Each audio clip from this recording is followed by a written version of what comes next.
Hi guys, so welcome back. So as you know, we are making a series on Kotlin Basics for beginner, and in our last video we have learned about how we can create a class in Kotlin and how you can define the properties and how you can define methods in a class.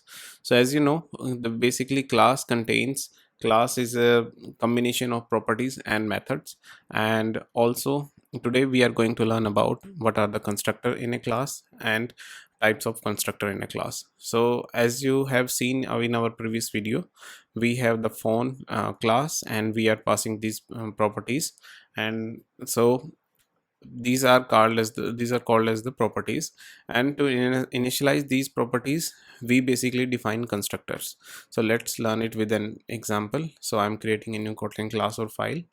In this, I'm naming it as constructor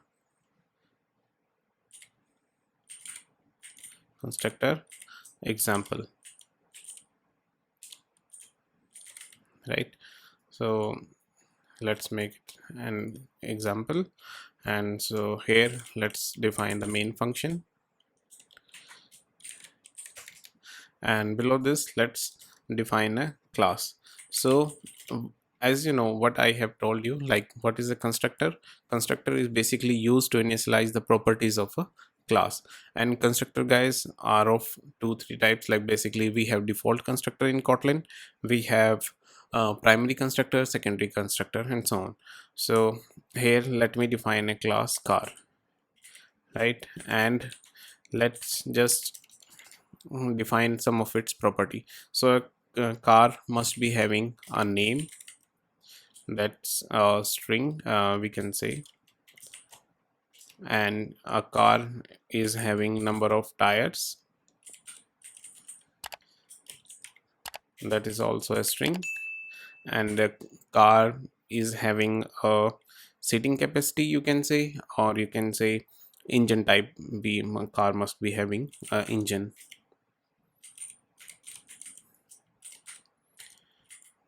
that is also a string.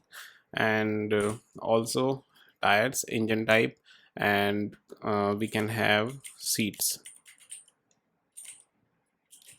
that is an int we can take. So guys, this is how we have a class a car and we are having its properties. So guys, what we can do is, and also we can have the functions here. Function uh, run car, sorry, we should be naming it as start car. This is a function in the class, and function we can define like park car. So these are the how you can define a class and you can define the functions. So guys, to let's now create its object. So these are the properties of the properties of the car class, and to initialize this, then we have to create a constructor, and we can create the primary constructor, and same we can create the secondary constructor. So let's see it with the example. Car1, we can name it like this, and which will be equals to car. And let's now define its properties. So you will see, like, this is the primary constructor and you have to define the values. So we can define here it like this. Name of the car is we can say Toyota, and then tires, 4 tires must be a int, and also then tires, then we have engine type, it is a petrol, and then we can have like seats, it is also, so we can say 5 seats. So guys, this is how you can define the constructor. So this is the called as the primary constructor.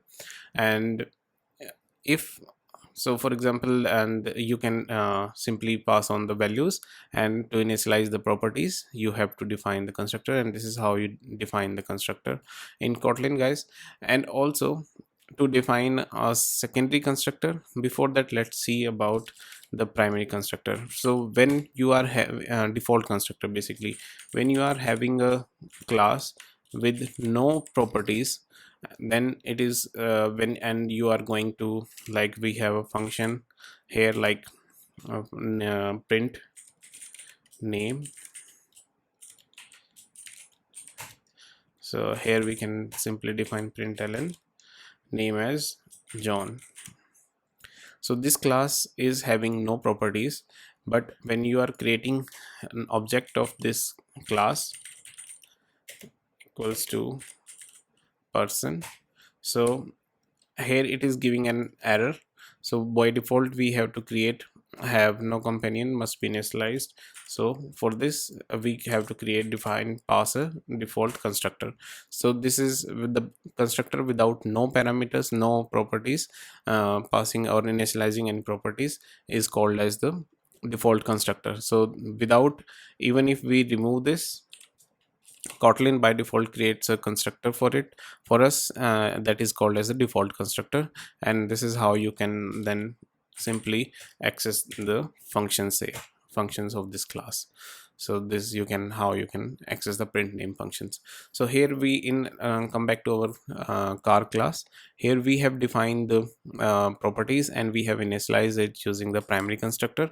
So guys, here you see, like, we have tires 4 and the number of seats as 5. So this is mostly common and we don't want to pass it again and again. So for this we can also define as the secondary constructor in the class.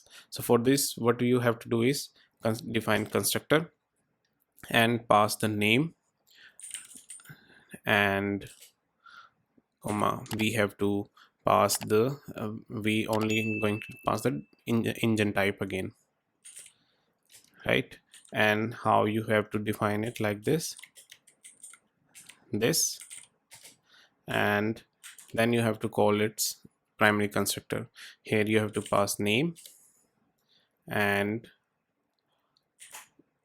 our name equals to, let's give it another name string, engine type string, and we can simply give it name string, and then we have tires, so give it a default value. In tires we have 4, and engine type must be equals to engine type string, and then we have seats, that is 5. So guys, this is how you can define the secondary constructor. So basically what the secondary constructor do is simply it is going to in Kotlin, this is the rule, secondary constructor will be called after the primary constructor. So this is calling the primary constructor again, and it is passing the values. So here we can create another object, well car 2, which will be equals to car. We can simply car, and we can pass the name string. So here it is showing you two options: either you can call the primary constructor with all the values, or you can simply just call the secondary constructor. So here we can call the secondary constructor directly because we don't need to pass. So another car we can pass as the uh, uh, any value, like whatever the car brand you know about, for example BMW. And engine type you can pass on, like engine type string, name string, and engine type string. Now engine, here we can pass on diesel. So this is how you can simply call the primary constructor and secondary constructor. And here also guys, in the class, if you want to perform some operations you can do that. And also guys, there is a difference. For example, let me these are the called as the properties because these are all having well and where with the name, like for the values. So these are called as the properties, but has airbags, and this is a boolean. When I pass it like this, so it is going to ask me to pass on the value. So here we can pass has airbags true, right? And now here also we have to pass the value by default, like I'm going to pass it as false. right? And guys, when you want to like in our car one here dot, if you see, you can access name, engine type, seats and tire, but you are not able to access has airbag value because it is not a property, it is a parameter right now in the constructor. But to define it like this, again what you have to do is, well, has airbag, has airbag equals to has airbag, right? And now if you can simply define it like this as well, where, and now if you try, you can see it is accessible. So this is how you also can define the properties. So let's see it with the person class. So we have person, and so in our person class, let's define some properties. So we can define it like this. We can define, well, name, that is a string. Sorry, name string. We can either name it like this, name, and then we can have name, well, age, let's take it as int. So we have defined it like this, so it is giving me errors. So we here no value passed for age and name, so we have to pass the name as person 1 and age is 20, right? So also you can directly simply when we initialize the properties, you can directly access them from the you can directly access from here as well. So we can simply access the constructor property values and initialized by constructor. And if also another way, if you want to initialize them, we can simply do one thing. We can like write name, and let's have it like this, age, and let's have the properties here, well, name string equals to name, and well, age string, age is equals to age. Now if you want, we can simply use here dollar name string, right? And if you want to concat anything, name string and name string person, we can also concat things here. Also, if you want to perform some operations on the basis of this, so for example, if you want to check if this can vote or not, can vote, which will be equals to age greater than, sorry, age greater than 18. So it will return us the value if he can vote or not. So this is how, guys, you can perform some operations on the values passed on this. And this is how you can create the secondary constructor, and this is the primary constructor. In Kotlin, basically always the primary constructor will be called first, then it will call the secondary constructor will be called. And guys, also in this we have a init block. So init, so what is the property of init block? The init block always called after the primary constructor. So first it will call the print name, basic, not certain, first it will initialize the values of the proper, it will initialize the properties, then init block will be called. So println, we have to first init block, and you can define any number of init block. Like we can define second init block. So here we calling the person and person print name. So when we call it, you will see, like, let me just, and we are also calling the print name. So let's run it and let's see.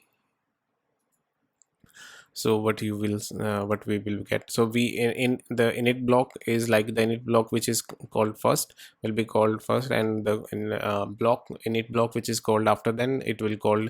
So in a subsequent manner, so whenever you define any number of init blocks, it will be, they will be called after the primary constructor. And in the way you have defined. First will be printed first, then second and third, and so on. So this is how as you can define init block. So yeah, so you have to see like first init block, then second init block, and after this whenever the first constructor is called, then init block is called, first init block, second init block, and after then the function person name is called. So person one we have defined, and the name, the value of this function is printed. So then guys, this is how you can define init block, and you can print the values, and you can define the constructors in Kotlin. So this is it for today guys, and this is all about constructor in Kotlin. What are the constructors? So basically constructor are used to initialize the properties of class. We have default constructor, primary constructor, and secondary constructors, and so on, and we can define it like this. And always primary constructor will be called first, and we have then init block in also, which is also called after the primary constructor, and we can initialize the values in it as well. So this is it for today guys. Do let me know how you like this video, and do let me know if you want me to make some videos on some specific topic in Kotlin.